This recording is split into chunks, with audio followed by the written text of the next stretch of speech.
मुंबई बम धमाके के 22 साल बाद पहली बार कोई फांसी हुई। याकूब मेमन को उसके गुनाहों की सजा मिली, लेकिन वो तो साजिश का एक किरदार भर था। साजिश की पूरी कहानी लिखने वाला तो अब तक फरार है। 1993 में सीरियल ब्लास्ट से देश को दहलाने के पीछे पूरा दिमाग याकूब के बड़े भाई टाइगर मेमन का था। आखिर कब हाथ आएगा असली गुनहगार टाइगर मेमन? याकूब की फांसी के बाद अब सबसे बड़ा सवाल यही है।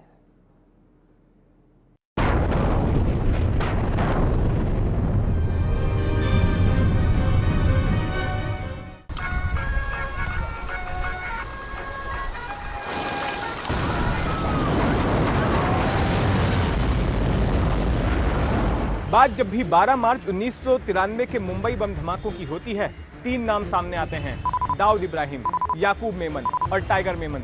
लेकिन मुंबई पुलिस को अपनी तहकीकात में पता चला कि इन तीनों में सबसे अहम किरदार निभाया था टाइगर मेमन ने। मुंबई में बम धमाके कराने का ख्याल सबसे पहले उसी के दिमाग में आया और अपनी इस साजिश पर अमली जामा पहनाने के लिए उसने दाऊद इब्राहिम के गिरोह, पाकिस्तानी खुफिया एजेंसी ISI से लेकर अपने परिवार तक का इस्तेमाल किया।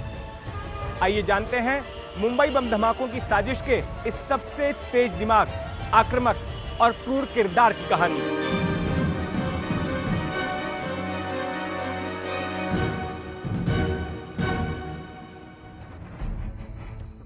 टाइगर मेमन का असली नाम है मुश्ताक अब्दुल रज्जाक मेमन। अपने माँ बाप और 5 छोटे भाइयों के साथ मुश्ताक दक्षिण मुंबई के मोहम्मद अली रोड पर इस कड़िया बिल्डिंग में रहता था।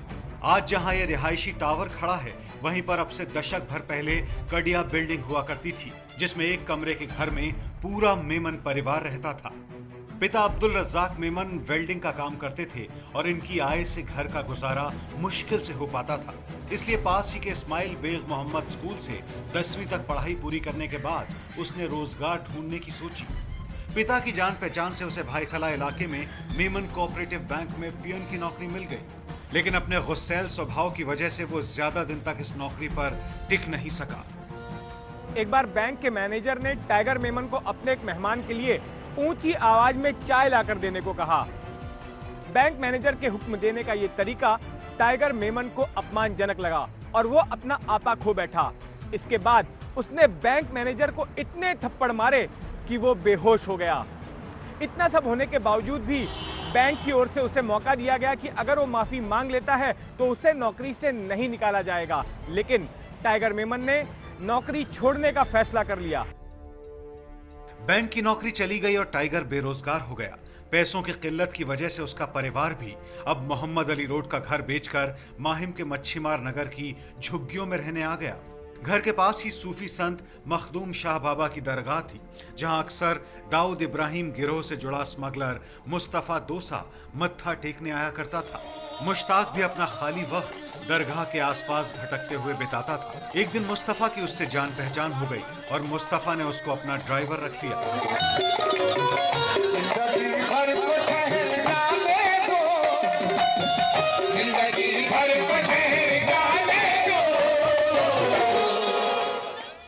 मुस्तफा के साथ काम करते हुए मुश्ताक ने उसकी आलीशान जिंदगी देखी, उसको महंगी कारों में सफर करते देखा, 5 स्टार होटल्स में खाते पीते, क्लबों में अय्याशी करते देखा। टाइगर भी अब ऐसी जिंदगी जीना चाहता था, लेकिन उसके लिए जरूरी था अमीर बनना। मुश्ताक अब झटपट अमीर बनना चाहता था। इस तरह वो अमीर तभी बन सकता था जब वो भी अपने मालिक मुस्तफा के जैसा धंधा करने लगे, यानी कि सोने चांदी की स्मगलिंग। ये मौका भी उसे जल्द ही मिल गया। चेकिंग चल रही है, डिग्गी खोलो। चलो जल्दी करो।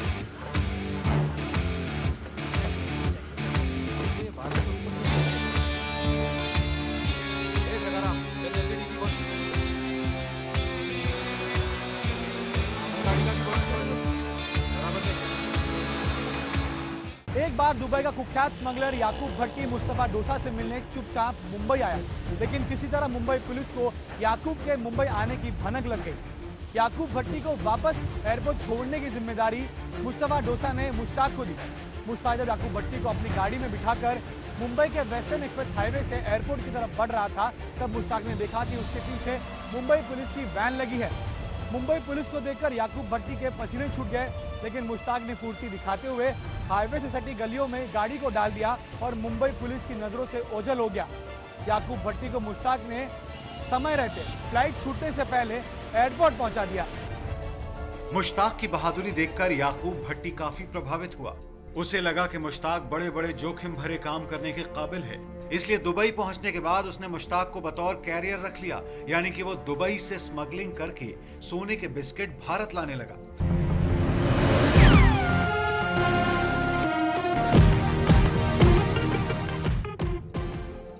मुस्तफा के साथ काम करते करते उसे इस धंधे की बारीकियां पहले ही समझ आ गई थी।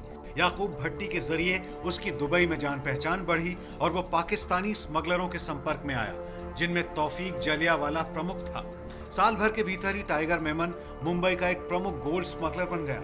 मुंबई से सटे कोंकण के समुद्र किनारों पर उसने अपने लैंडिंग एजेंट्स का एक बड़ा नेटवर्क भी तैयार कर लिया, जो कि उसके लिए समुद्र से आया हुआ माल उतारते थे।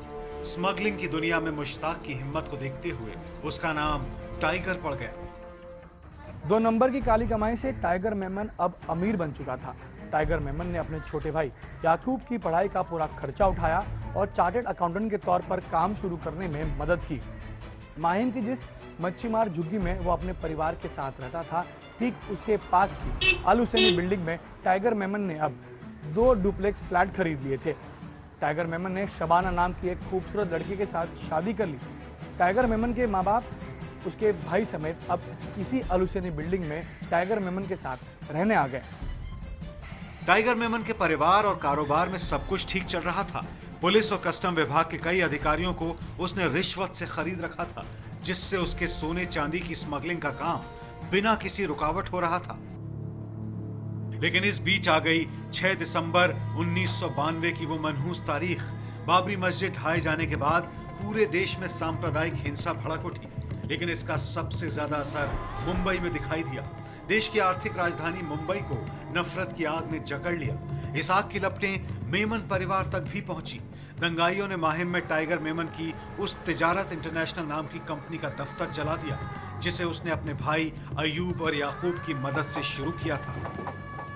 आदमी आसपास से जा रहे थे इधर से, और वो लोग कोशिश कर रहे थे कि ये ऑफिस जला डाले, तो उनको रुकावट किया गया, क्योंकि हम लोग भी साथ में इधर ही रहते हैं। तो अगर बिल्डिंग जल जाएगी तो हम लोग का भी घर भी, हम लोग का भी दुकान वगैरह, वो सब it will all get burned. तो इस कारण से we stop them from burning the place.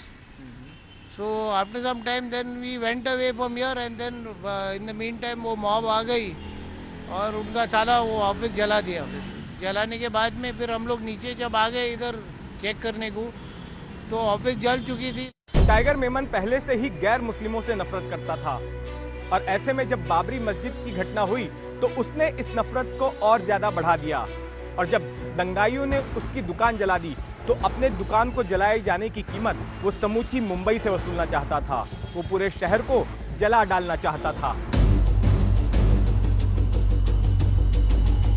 अपने इंतकाम को अंजाम तक कैसे पहुंचाया जाए, उसके लिए उसने जल्द ही दुबई में एक मीटिंग बुलाई। इस मीटिंग में पाकिस्तानी स्मगलर तौफीक जलियावाला, दाऊद इब्राहिम का भाई अनीस, मुस्तफा दोसा, ISI से जुड़े लोग और कुछ अरब के रईस शामिल हुए। एक्चुअल कॉन्स्पिरेसी जो दुबई में हुई थी, जिसमें दाऊद के साथ में टाइगर मेमन था और दाऊद टकला था, और बाकी और भी लोग थे, थोड़े पाकिस्तान के लोग थे। तो उसमें तो याकूब नहीं था, लेकिन टाइगर मेमन जो तय करके आया था, जो दाऊद से हुक्म लेके आया था, उसकी जो अमल बजावनी करना था, इम्प्लीमेंटेशन जो करना था, वो ब्रेन याकूब का है और हाथ टाइगर मेमन के। पहले सोचा गया कि बाबरी मस्जिद का बदला बाल ठाकरे और लाल कृष्ण आडवाणी जैसे हिंदू नेताओं की हत्या करके लेना चाहिए, लेकिन टाइगर मेमन ने इसका विरोध किया। टाइगर मेमन ने सलाह दी कि मुस्लिमों ने सबसे ज्यादा मुंबई में ही भुगता है, इसलिए मुंबई को ही तबाह किया जाना चाहिए। इसके लिए उसने मुंबई में सिलसिलेवार धमाके करने की ख्वाहिश जताई। टाइगर की सलाह उस मीटिंग में मौजूद सभी लोगों को पसंद आई। तय हुआ कि मिशन के लिए पैसों और हथियारों का इंतजाम आईएसआई के साथ मिलकर तौफीक जालियावाला करेगा, जबकि उसको अमल में लाने के लिए लोगों का इंतजाम टाइगर मेमन को करना होगा। नेपोलियन के माफिक टाइम से पहले खत्म कर जाएगा। टाइगर मेमन के सामने अब दो जिम्मेदारियां थी। पहली जिम्मेदारी पाकिस्तान से आने वाले बारूद, आरडीएक्स और हथियारों को मुंबई पहुंचवाना, और दूसरी जिम्मेदारी धमाकों की साजिश को अंजाम देने के लिए काबिल लोगों को जुटाना। टाइगर मेमन ने उसके साथ काम करने वाले मुसलमान युवाओं को भड़काकर धमाकों की साजिश में शामिल होने के लिए तैयार कर लिया। वहीं हथियारों और आरडीएक्स की लैंडिंग के लिए उसने अपने लैंडिंग एजेंट दाऊद फणसे उर्फ दाऊद टकले से संपर्क किया।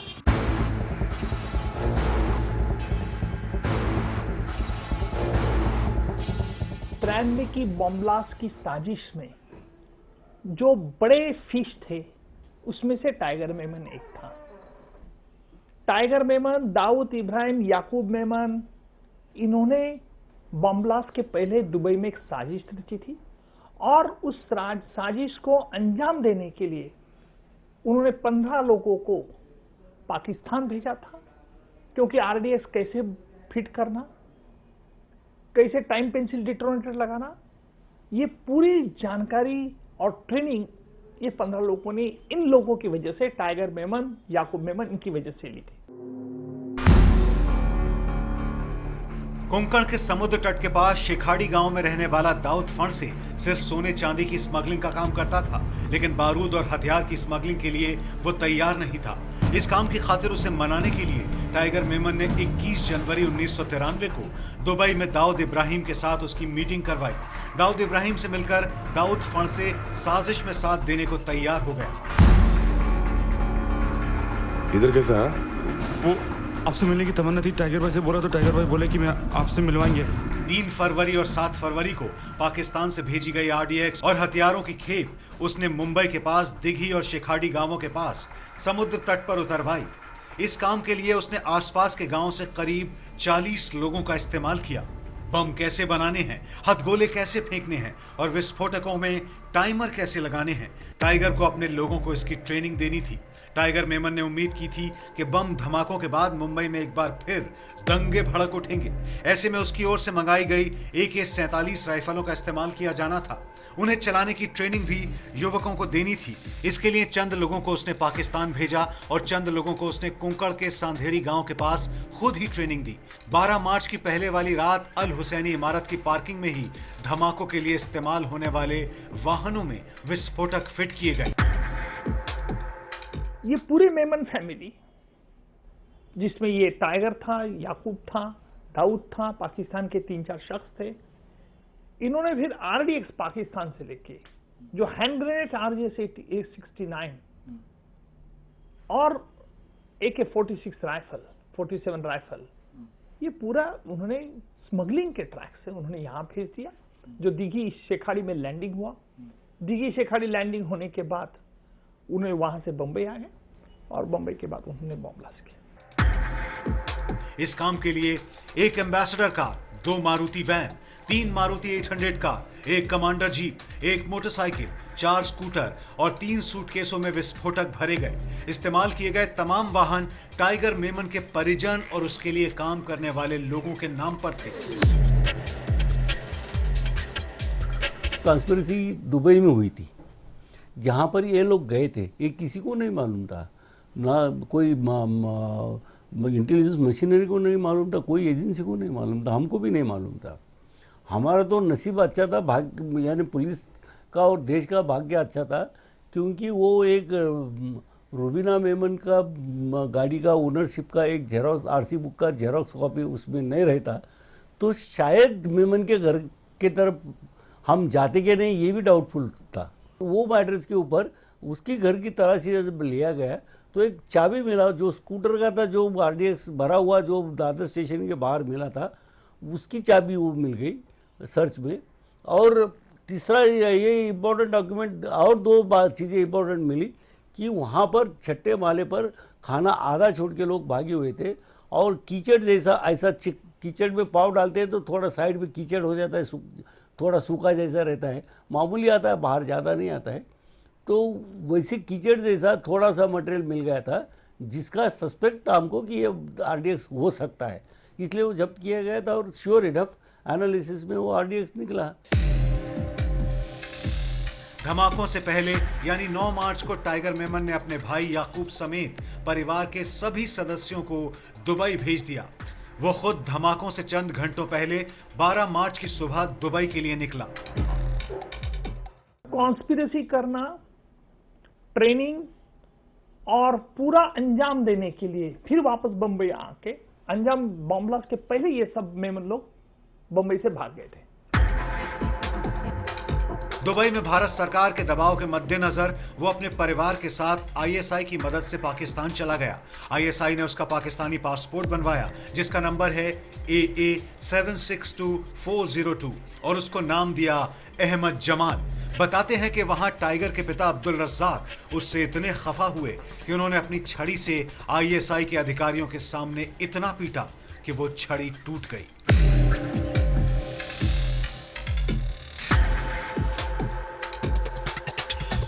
टाइगर के भाई याकूब की सलाह पर मेमन परिवार के ज्यादातर सदस्य वापस भारत लौट आए, लेकिन टाइगर मेमन, उसकी पत्नी शबाना और एक भाई अयूब अब भी पाकिस्तान में ही हैं।